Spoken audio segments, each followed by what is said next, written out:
Si je vous dis que le terminal industriel polyvalent de San Pedro, en Côte d'Ivoire, a été conçu, coordonné et supervisé par une femme.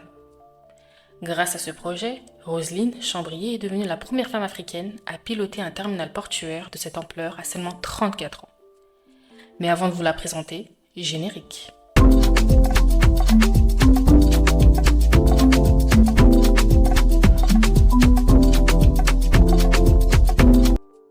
Née à Libreville, au Gabon, d'une famille où l'éducation et le service est valorisé, son ambition, contribuer au développement de l'Afrique. Alors elle fait tout.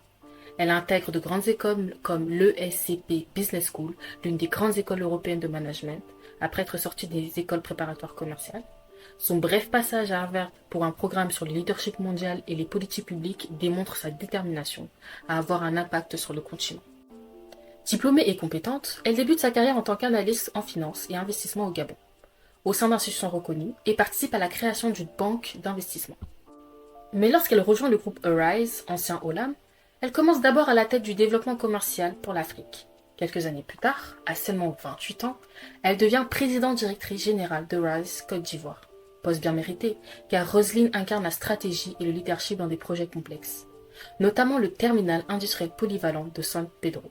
Un univers à majorité masculin, elle a su se démarquer et s'imposer en mobilisant plus de 1000 employés dans un contexte de crise sanitaire tout en gérant les urgences logistiques et le maintien des délais et des coûts, au point de dormir sur place dans un sac de couchage. Cet accomplissement lui vaudra d'être élevé au rang d'officier de l'Ordre national ivoirien. Et son impact sur le développement économique ivoirien n'est pas à négliger. Sachez que ce terminal a créé des milliers d'emplois et représente 3% du PIB ivoirien. Mais Roselyne ne s'arrête pas là. En 2024, alors qu'elle jongle déjà entre plusieurs casquettes, elle fonde 11 Capital, un fonds d'investissement africain dont l'objectif est de mobiliser des capitaux financiers, humains et industriels pour une industrialisation durable sur le continent. L'entreprise veut participer à la création d'emplois et transformer la jeunesse africaine en main-d'œuvre africaine qualifiée et compétitive, visant des secteurs spécifiques tels que la manufacture, la logistique, les technologies propres et la transformation des matières premières. Roselyne est convaincue, et elle le dit elle-même. D'ici 2050, un travailleur sur 3 sera africain. L'enjeu est de transformer cette jeunesse en main-d'œuvre qualifiée et compétitive. Sa vision passe aussi par l'éducation.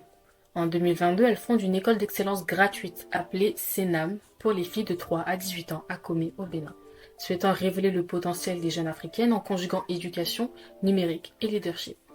En novembre dernier, elle lance I Am the Code, un programme de 300 000 formations au code pour les jeunes. Et son ambition dépasse les frontières béninoises. Des projets sont en préparation en Côte d'Ivoire et au Gabon. Son style de management, c'est le mentorat, la transparence, la responsabilité collective. Elle met l'humain au centre, l'aider à se développer, à progresser, pousser la jeunesse africaine à voir grand.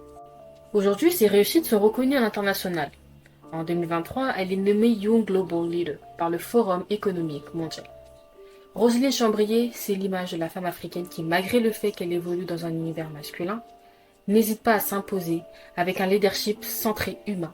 À travers son parcours, on découvre une visionnaire dont le souhait est de voir transformer les ressources du continent en opportunités durables par le biais de l'industrialisation de l'Afrique. Et pour ce faire, elle prône l'éducation, voyant la jeunesse comme un moteur pour un continent prospère. Si tu crois au pouvoir des femmes dans le continent, abonne-toi pour plus d'histoires inspirantes comme celle-ci.